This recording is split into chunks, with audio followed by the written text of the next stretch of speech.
got a longer lifespan and a longer breeding span as well than domestic cows.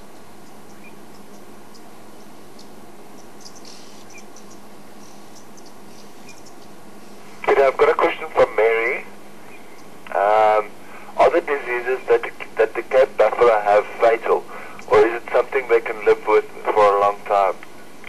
And also, Pete sent us a nice thank you email as well. Going sign up now.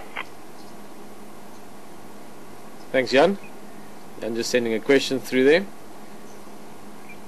Just saying there's yesterday also and today some nice emails coming through just saying thank you and how much you guys are enjoying it. Thank you so much for those emails that mean a lot to us, even if we don't always mention them. Pete's sending through a very nice one now. And then also a question from Mary. She's asking of these buffalo, the diseases I mentioned earlier, this little guy here, if they're fatal or not. Mary, they're not fatal to buffalo, mainly bovine TB as well as foot and mouth. They're not a problem to the buffalo. Buffalo can live with them quite easily and have so for a long time. But the reason why they're dangerous is they're fatal to cattle. And that's also why a long time ago they had a large part of southern Africa where they corridored it. And they didn't really let any buffalo go beyond a certain point of fence lines. There's a long and different history with that. But so it's not a problem to the buffalo. But if these guys get in touch with domestic cattle, so if we put some domestic cows into this herd now and they sniff each other, which buffalo tend to do, and those noses, wet noses and mouths touch each other, then they can transmit the disease, and then domestic cattle will die from it. Foot and mouth, obviously, as I don't need to tell anyone, can be quite disastrous for cattle populations.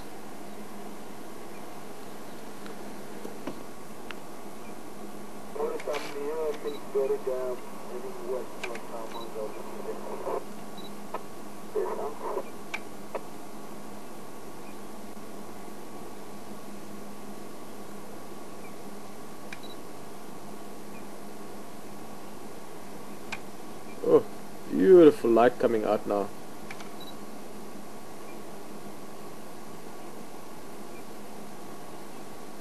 Sun breaking through the clouds.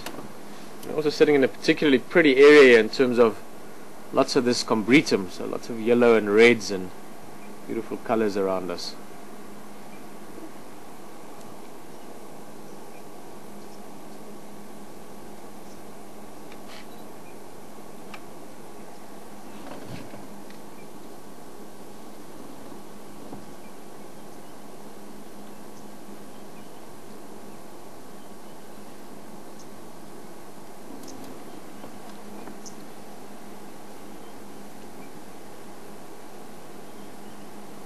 Hey little one, is that your mum?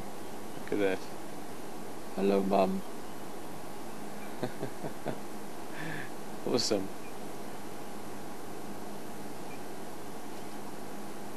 Looks like mum's been drinking milk, never mind the calf.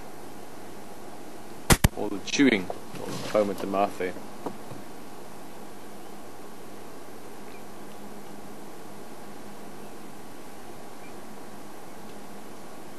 I like these big herds. There's a lot of calm when you sit with them. You can hear the oxpeckers every now and again, the chirping of them.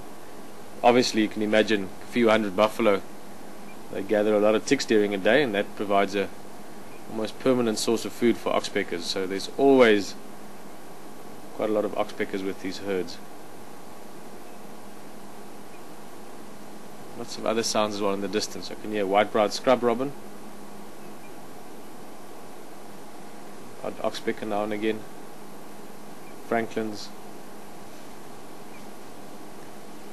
noise of the buffalo walking through the leaves. And in the last few minutes, almost the last few seconds, you can also feel things getting warmer around us.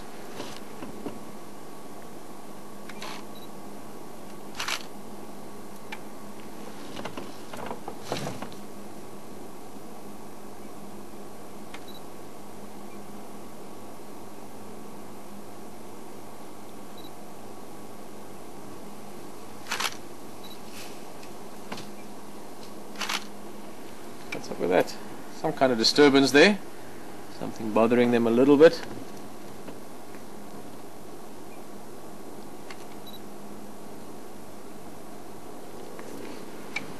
Don't necessarily think anything threatening. It's just sometimes you get one buffalo suddenly jumping, and like herd animals tend to do, the rest of them jump along.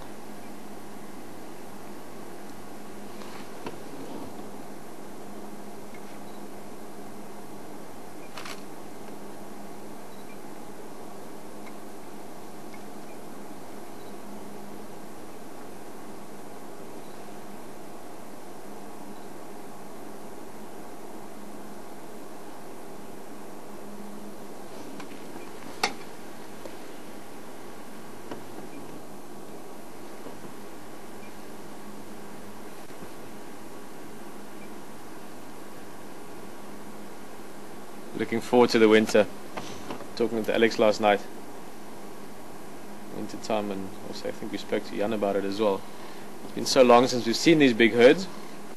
Come winter time, in a good week, we'll see a big herd of buffalo 3-4 times a week.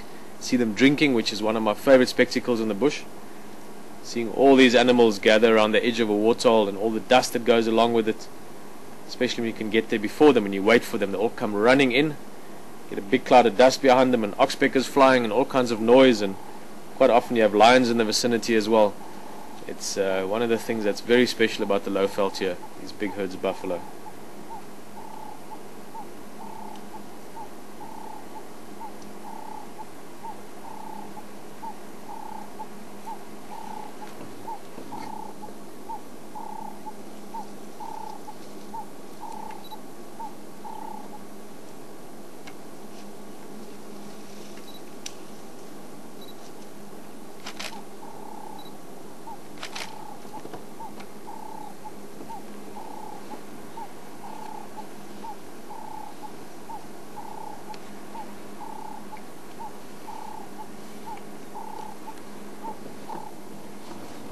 A little bit more movement. I think we'll probably move along. Shout to this little guy.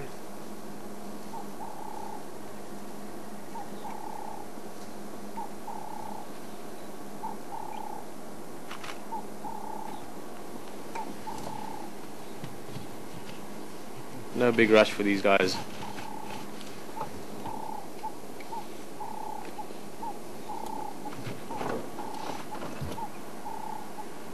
Alright, well I think let's go.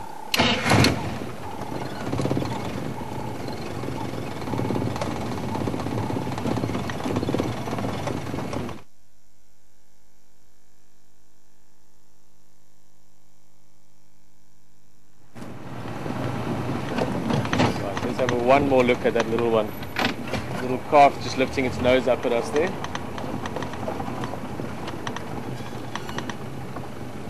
Here, little one. You can see the horns just coming out. Beautiful face. Right, but we're just going to head towards Buffelshoek Dam. We'll make a stop there and take a little break as well. Who knows, maybe we see something on the way there.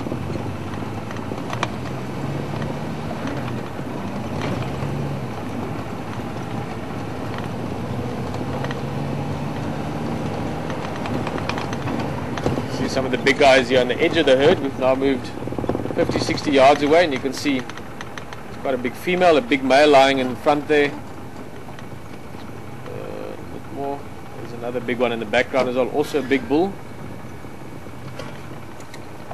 It's fairly typical, these big guys on the edges. Basically, you've got the core of the herd where we were sitting earlier, all the youngsters and the cows and so on, and then you've got the big ones. A lot of the bigger males hanging around the periphery of the herd, mainly as a security detail, if you want. In other words, if lions were heading in here, before they can actually get to the young ones or the old ones or the weak ones, they most likely bump into these big males. All you need is about 4 or 5, or not even 3 or 4 males. The big one, that crazy guy by himself probably, they can chase lions away.